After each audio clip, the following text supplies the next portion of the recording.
The ink from the heavy Mont Blanc pen barely dried on the divorce decree before Jade smirked, entirely convinced he had just cleanly discarded his unremarkable wife. He never looked up. If he had, he would have noticed the elite Harrington dynasty standing in the darkened VIP balcony above, quietly orchestrating his absolute financial ruin. The atmosphere inside l'Orangerie, Chicago's most ruthlessly exclusive restaurant, was suffocatingly opulent. Crystal chandeliers fractured the dim light into thousands of glittering shards across the tables, where hedge fund managers and tech prodigies whispered about millions over caviar and vintage Bordeaux. At a corner table, partially obscured by a cascade of white orchids, sat Samuel.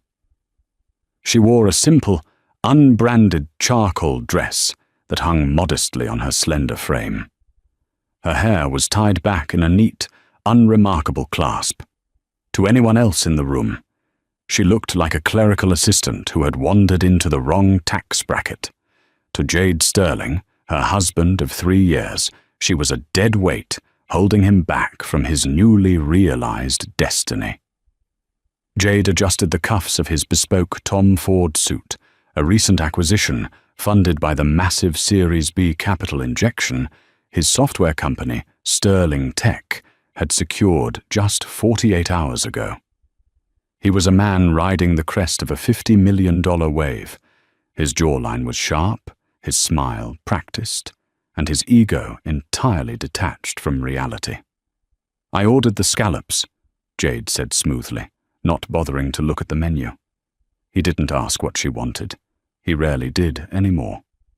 Samuel folded her hands in her lap. Her emerald eyes, usually warm and deferential, were uncharacteristically still. "You said we needed to talk about the future, Jade. We've barely spoken since your funding gala." "Yes, the future," Jade murmured. He reached into his leather briefcase, resting on the plush velvet chair beside him, and pulled out a thick manila envelope. The heavy thud it made as it hit the imported marble table felt louder than the low hum of conversation in the restaurant. Samuel looked at the envelope, then up at him. "What is this?" "It's an evolution, Samuel," Jade replied, leaning back and steepling his fingers. "Look around you. Look at where I am now. I'm about to take Sterling Tech public in the next 18 months. I'm rubbing shoulders with the elite of the Midwest. And you?" He paused, letting his gaze wash over her plain dress with thinly veiled disdain. "You are perfectly content, clipping coupons and baking sourdough. You lack ambition. You lack pedigree." Samuel's expression didn't shift. "Pedigree," she repeated, tasting the word. It was almost funny, but the hollow ache in her chest kept the irony from reaching her lips. 3 years ago, she had hidden her true identity, presenting herself as a struggling art restorer from the suburbs. She had wanted to find a man who loved her for her mind and her heart, not for the monstrous wealth attached to her last name. Jade, a scrappy, charming developer back then, had seemed like the perfect harbor. "I've outgrown this marriage, Samuel," Jade continued, his tone adopting the patronizing cadence of a manager firing an underperforming intern. "I need a partner who understands the high-stakes world I operate in, someone who knows how to host a charity gala, how to speak to investors, how to wear a $50,000 necklace without looking like she's playing dress-up." Right on cue, the maitre d' approached, leading a stunning woman toward their table. It was Serafina Croft. Serafina was the newly appointed Vice President of Public Relations at Sterling Tech, a title Jade had invented for her a month ago. She was poured into a skin-tight crimson Gucci dress, a cascade of perfect blonde extensions, framing a face sharp with calculated ambition. The diamond tennis bracelet on her wrist caught the chandelier's light.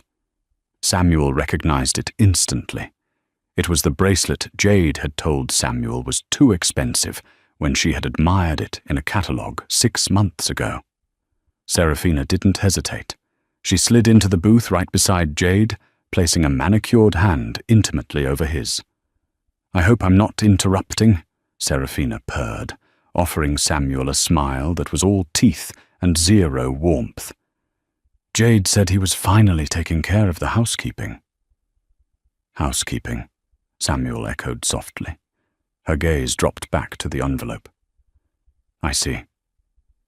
"Don't make this difficult, Samuel," Jade sighed, sliding the envelope across the marble. "Inside are the divorce papers. I had my lawyers draft them to be incredibly fair. I'm leaving you the Honda Civic, the furniture in the guest bedroom, and a lump sum of $75,000. For a woman with your simple tastes, that should keep you comfortable for a long time. In exchange, you sign the non-disclosure agreement and waive any and all claims to Sterling Tech."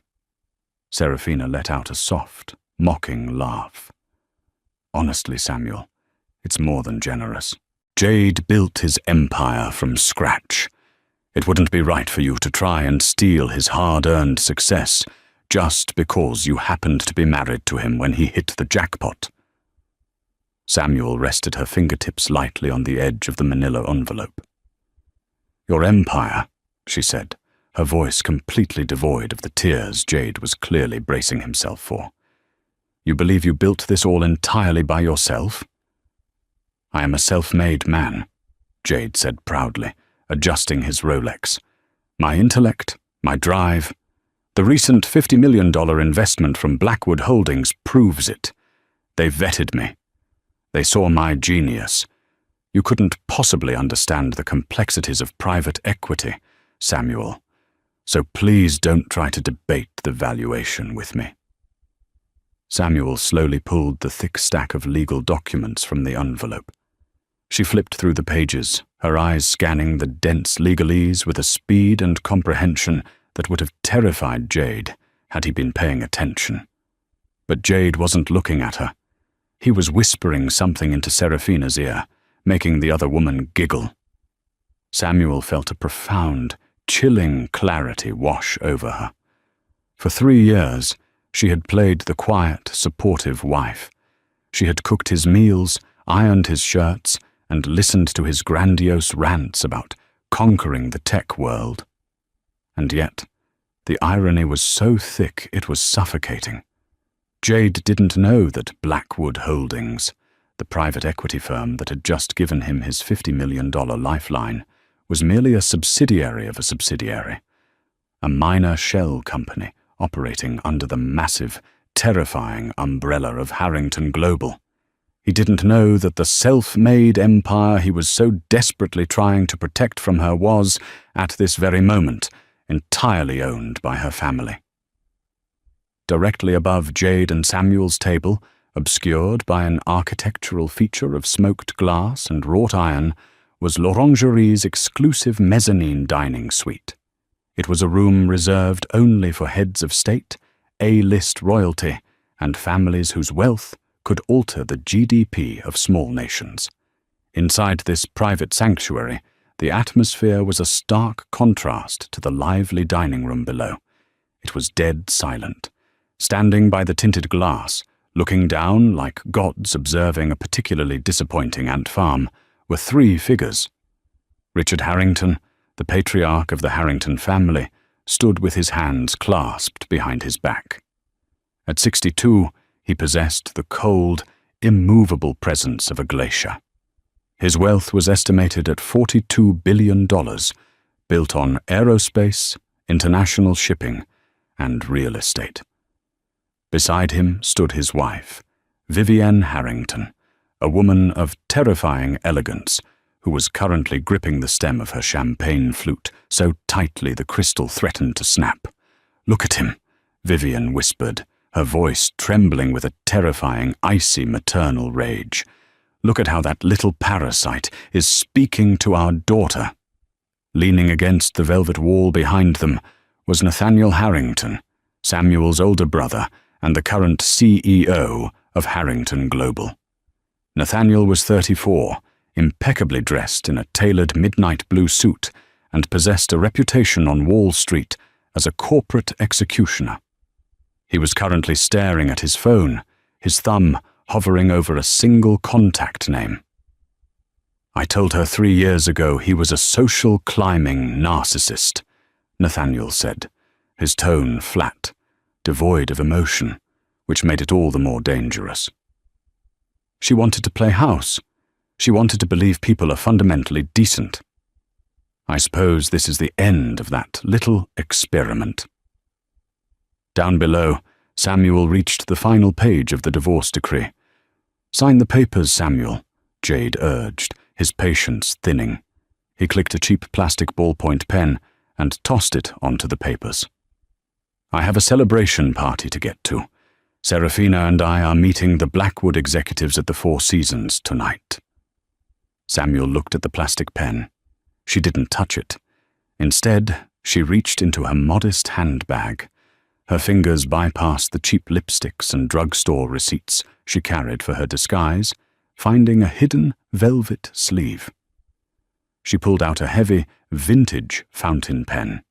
It was crafted from solid rose gold, the intricate Harrington crest, a hawk gripping a diamond, engraved on the cap. It was a 21st birthday gift from her father, an antique that had signed treaties and multinational acquisitions for 4 generations. Jade frowned, noticing the flash of gold. "Where did you get that?" "A family heirloom," Samuel said softly. She uncapped the pen. She didn't cry. She didn't beg. She didn't scream at Serafina or throw her water in Jade's face. The silence was far more punishing. She pressed the gold nib to the thick paper. She didn't sign Samuel Sterling.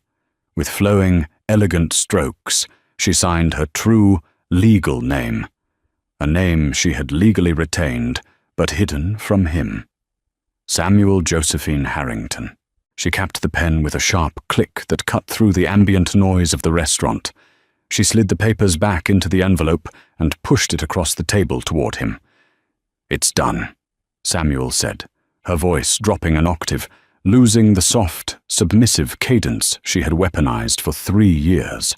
Jade snatched the envelope eagerly, not even bothering to check the signature line. "Excellent. The $75,000 will be wired to your checking account by Monday. I suggest you use it to find a modest apartment." Samuel stood up. She didn't look at Serafina, who was already adjusting her posture, as if claiming the territory Samuel had just vacated. Samuel looked only at Jade. The illusion was gone. The love she thought she had nurtured was dead, replaced by a cold, clinical detachment. "You are absolutely right about one thing, Jade," Samuel said, her emerald eyes locking onto his with a sudden, chilling intensity that made him involuntarily flinch. "We are from 2 completely different worlds. You are ascending, as you say, but you forgot the cardinal rule of climbing." "Oh?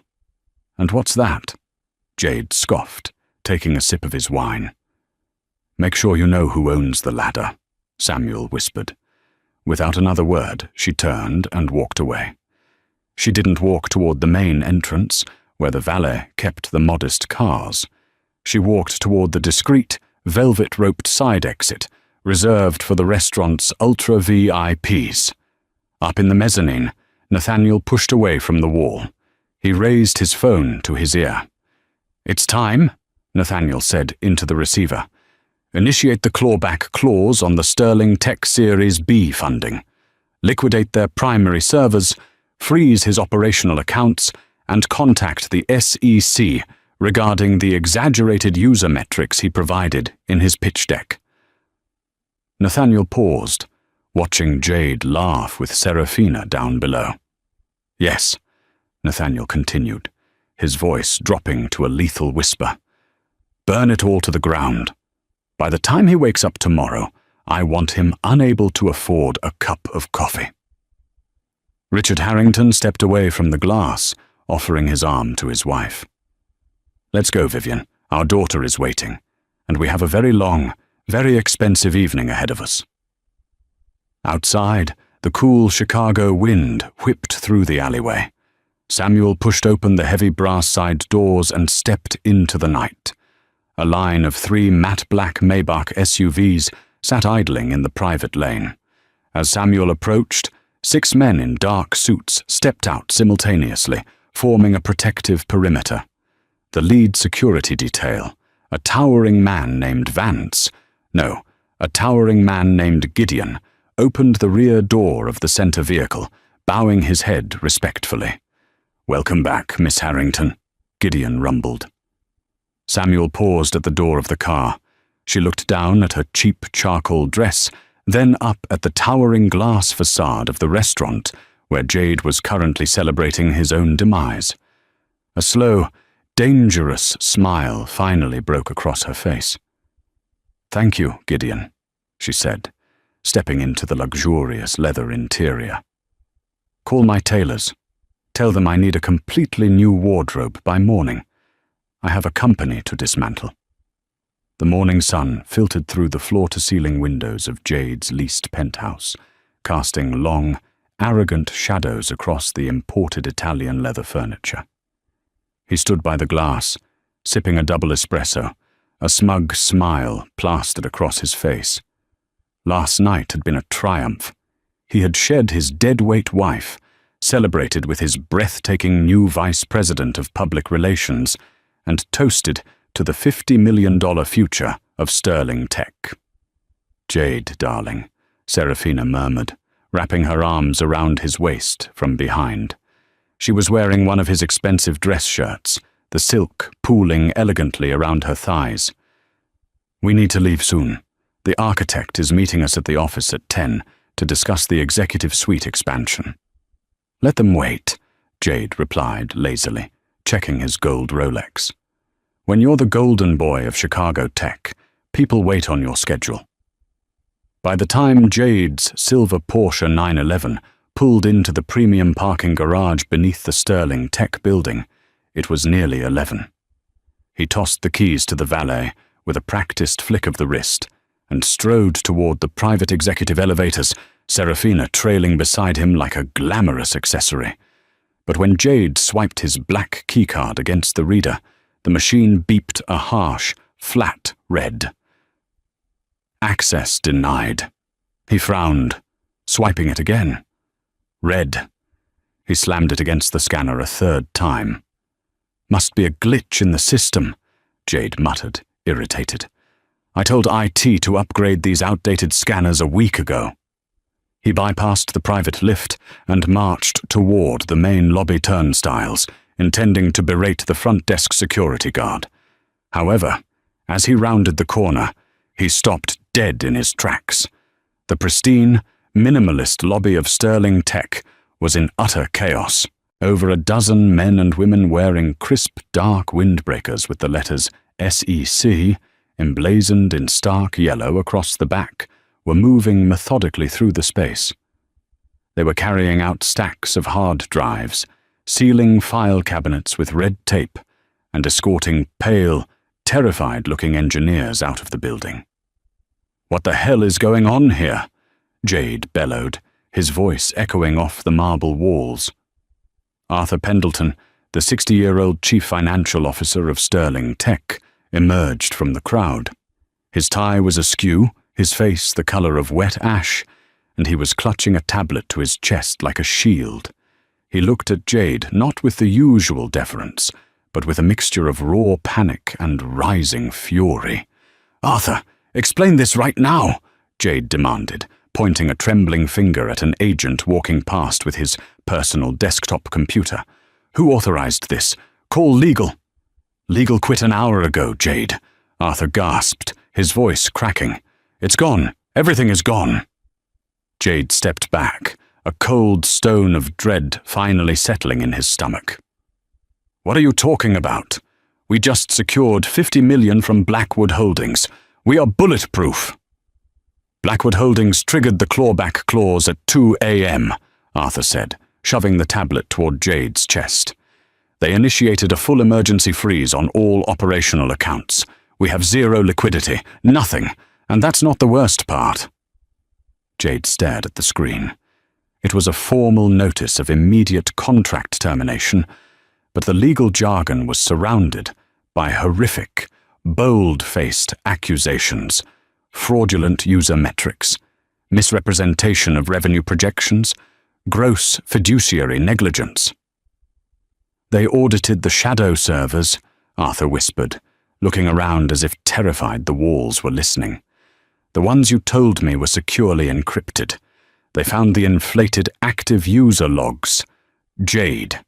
They know you artificially pumped the daily engagement numbers by 400% to secure the valuation." That's impossible," Jade stammered, the color draining from his sharp jawline. "Nobody had the decryption keys to those servers except me. Nobody." "Blackwood didn't need your keys," Arthur hissed. "They didn't just freeze the accounts, Jade. They bought out our debt from Silicon Valley Bank overnight. They own our servers. They own the IP. They own the chairs we're standing next to. And they just handed all the discrepancy files over to the Securities and Exchange Commission. We are facing federal indictments." Serafina, who had been standing slightly behind Jade, suddenly stepped back. The adoring, ambitious glint in her eyes had completely vanished, replaced by the cold, calculating arithmetic of self-preservation. "Federal indictments?" Serafina repeated, her voice shrill. "Jade, what is he talking about? You said the metrics were solid." "They are solid. This is a misunderstanding, a hostile takeover tactic." Jade spun around, desperately pulling out his phone. "I just need to call the Blackwood managing director. I can fix this. I can charm them. I just need 10 minutes in a room with them." He dialed the primary contact number for the private equity firm. It rang once before a pre-recorded, automated voice chimed in. "The number you have dialed is no longer in service." He tried his primary account manager. Blocked. He tried the firm's general line. Disconnected. Suddenly, his phone buzzed with an incoming email. The sender was an encrypted, unlisted address, but the subject line was painfully clear. "Meeting summon. Jade Sterling. Your presence is required at Harrington Tower, Suite 100, at 1 p.m. today to discuss the liquidation of your assets. Do not be late." "Harrington Tower," Jade whispered, bewildered. Why was a subsidiary of Harrington Global, the most terrifying conglomerate in North America, summoning him? Serafina didn't wait to find out. She grabbed her designer purse and turned toward the glass revolving doors. "Serafina, wait! Where are you going?" Jade called out, reaching for her. "We need to get up to the office and salvage the backup drives." She slapped his hand away with a viciousness that shocked him. "Are you insane? I'm not going to federal prison for your ego trip, Jade. I am resigning, effectively immediately." "You can't do that. We're a team." "We were a transaction," Serafina sneered, looking him up and down with profound disgust. "And your credit just ran out." She pushed through the glass doors, disappearing into the chaotic Chicago street, leaving Jade entirely alone in the lobby of his crumbling empire, surrounded by federal agents, carrying away the pieces of his shattered ego. Harrington Tower was not an office building. It was a monolith of black glass and steel that pierced the Chicago skyline like a jagged spear. It radiated quiet, absolute authority. Jade's arrival was devoid of his usual fanfare. He had been forced to take an Uber as his corporate Porsche had been electronically disabled by the leasing company the moment his corporate accounts were frozen. He walked into the cavernous, echoing lobby, feeling the oppressive weight of the architecture pressing down on his shoulders. A silent, massive security guard, Gideon, stepped directly into his path. "Mr. Sterling," Gideon said, his voice a low rumble that vibrated in Jade's chest. "Follow me." Jade was escorted into a private elevator that possessed no buttons, only a biometric retinal scanner. The ascent was fast and silent, carrying him up to the 100th floor. When the doors finally slid open, He stepped into an antechamber, lined with original Renaissance paintings and dark mahogany paneling. It smelled of old money and fresh polish. Gideon pushed open a set of heavy, 10-foot-tall double doors, gesturing for Jade to enter the boardroom.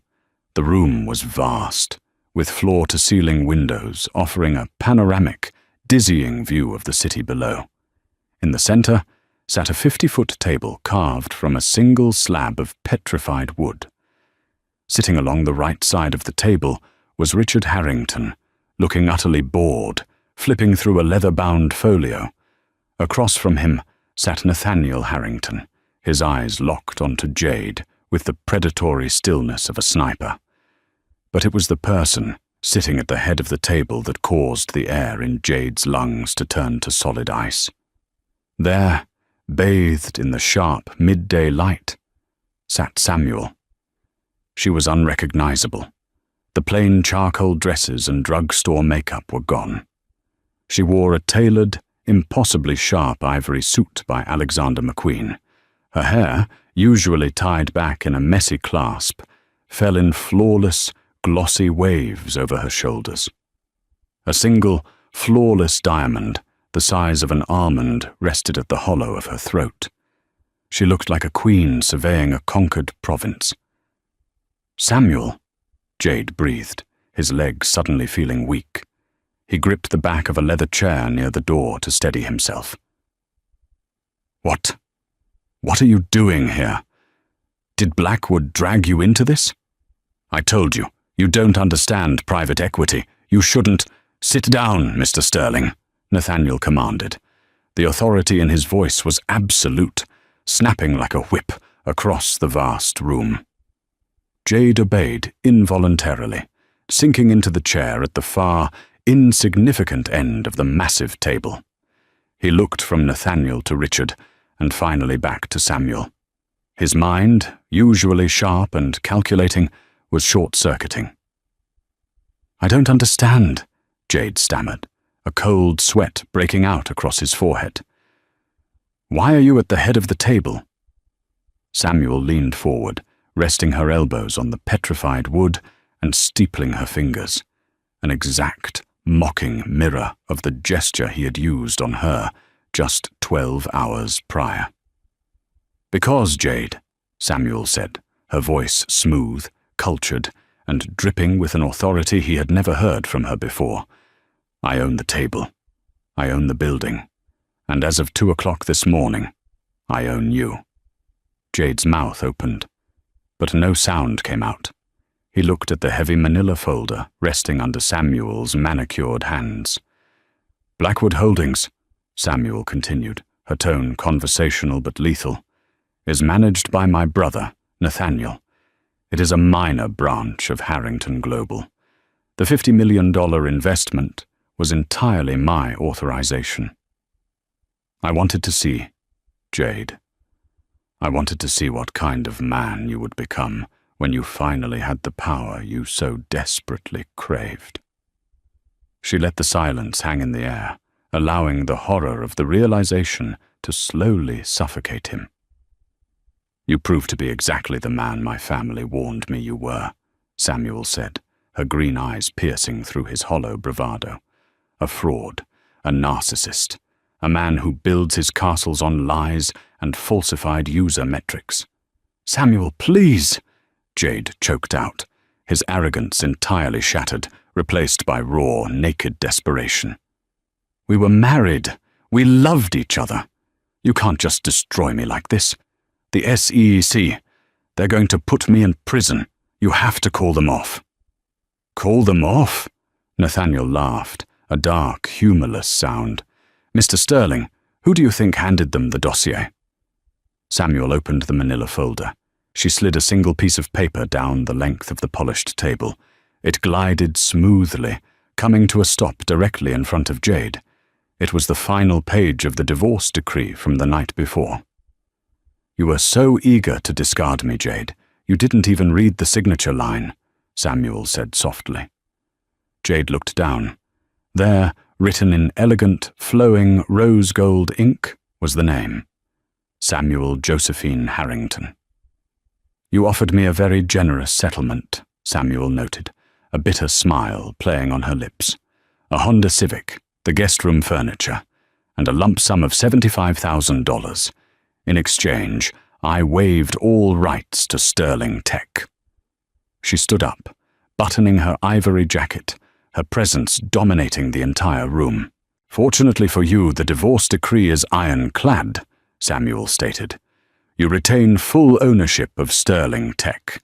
However, since Sterling Tech is now completely insolvent, drowning in $50 million of Harrington corporate debt and facing massive federal fines for securities fraud, your net worth is currently negative $48 million. Jade buried his face in his hands, a pathetic, high-pitched sob escaping his throat. We are enforcing the terms you drafted, Samuel concluded, walking toward the heavy double doors. She didn't look back. Gideon will escort you to the loading dock. You'll find your Honda Civic waiting there. The $75,000 will be wired to your account by Monday. I suggest you use it to hire a very, very good criminal defense attorney. As Samuel walked out, the heavy doors shutting behind her, with a definitive, echoing boom, Jade was left alone in the silence of the boardroom. A king of ashes, buried beneath the crushing weight of the ladder he had blindly tried to climb. The penthouse suite of Harrington Tower stood silent, a glass fortress above the glittering Chicago skyline.